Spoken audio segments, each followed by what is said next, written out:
நண்பர்கள் அனைவருக்கும் வணக்கம். ஒரு மனிதனின் அகங்காரத்தை அழித்து பக்தி பரவசத்தில் ஆழ்த்தும் ஒரு உன்னதமான பக்தியின் வெற்றி என்ற ஆன்மீக கதையை இன்னைக்கு நம்ம பார்க்க போறோம். முன்னொரு காலத்தில் ஒரு சிறந்த சிவபக்தர் இருந்தார். அவர் பெயர் சிவநேசர். அவர் தினமும் சிவபெருமானுக்கு மிக உயரிய மலர்களை கொண்டும் நறுமணப் பொருட்கள் கொண்டும் பூஜை செய்வதை தன் வாழ்நாள் கடமையாக கொண்டிருந்தார். சிவநேசருக்கு ஒரு சின்ன கர்வம் இருந்தது. என்னை போல இவ்வளவு நேர்த்தியாகவும் இவ்வளவு விலையுயர்ந்த பொருட்களை கொண்டும் யாரும் சிவனை வழிபடுவதில்லை என்பதுதான் அது.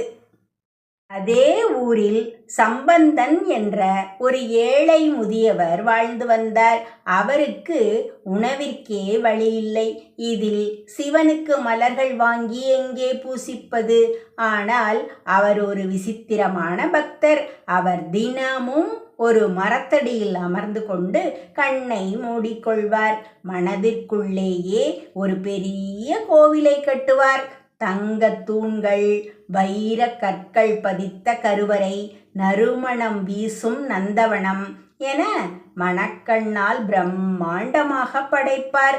பிறகு தான் வளர்த்த அந்த பூக்களை கொண்டு சிவனுக்கு மனதாலேயே அபிஷேகம் செய்வார். இறைவனின் திருவிளையாடல் ஆரம்பமானது. ஒரு நாள் சிவநேசர் ஒரு மிகப்பெரிய பூஜைக்கு ஏற்பாடு செய்திருந்தார். ஊரே வியக்கும் வண்ணம் பன்னீர் தெளித்து தங்கத்தட்டில் மலர்களை அடுக்கி வைத்தார். ஆனால் அன்றிரவு அவருக்கு ஒரு கனவு வந்தது. கனவில் சிவபெருமான் தோன்றி, சிவநேசரே, நாளை உமது பூஜையை என்னால் ஏற்க முடியாது. நாளை அதே நேரத்தில் சம்பந்தன் எனக்கு ஒரு பெரிய ஆலயம் கட்டி கும்பாபிஷேகம் செய்கிறான். நான் அங்கு செல்ல வேண்டும் என்று கூறி மறைந்தார். சிவநேசர் அதிர்ந்து போனார். சம்பந்தனா? அவனிடம் ஒரு காசு கூட இல்லையே, அவன் எப்படி கோயில் கட்டுவான் என்ற குழப்பத்தோடு மறுநாள் காலை சம்பந்தனை தேடி சென்றார். சம்பந்தன் ஒரு மரத்தடியில் கிழிந்த துணியுடன் கண்களை மூடி அமர்ந்திருந்தார். அவர் உடலில் இருந்து வியர்வை வழிந்தது.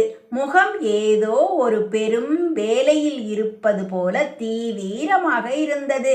திடீரென்று சம்பந்தன் கதறி அழுதார். இறைவா, கும்பாபிஷேகத்தின் போது கருவறையில் கொஞ்சம் பள்ளம் விழுந்து விட்டதே, இதை நான் எப்படி சரி செய்வேன்? இதை செவிமடுத்த சிவநேசர் உறைந்து போனார். சம்பந்தன் தன் மனதிற்குள் எழுப்பிய கோவிலில் ஒரு சிறு தவறு நடந்ததற்கே இப்படி துடிக்கிறார். ஆனால் சிவநேசரோ தான் செய்த புறப்பூஜையின் ஆடம்பரத்திலேயே மூழ்கி கிடந்தார். சிவநேசர் உடனே சம்பந்தனின் காலில் விழுந்தார். அப்போது சம்பந்தன் கண் விழித்தார். ஐயா, என்ன செய்கிறீர்கள் என்று பதறினார். சிவநேசர் சொன்னார், உமது அன்பால் செதுக்கப்பட்ட கோவிலில் இறைவன் குடியேறிவிட்டார்.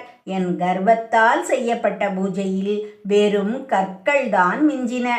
உண்மையான பக்தி என்பது புறத்தில் இல்லை, அகத்தில் இருக்கிறது என்பதை இன்று உணர்ந்து கொண்டேன் என்று சொன்னார். பக்தி என்பது நாம் இறைவனுக்கு கொடுக்கும் பொருட்களில் இல்லை, நாம் இறைவனிடம் கொடுக்கும் மனதில் இருக்கிறது. ஆடம்பரமான 1000 மலர்களை விட அன்போடு சமர்ப்பிக்கப்படும் ஒரு துளி கண்ணீரே இறைவனுக்கு பிரியமானது.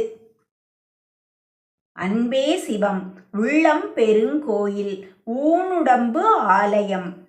இந்த கதை உங்களுக்கு பிடித்துள்ளதா நண்பர்களே?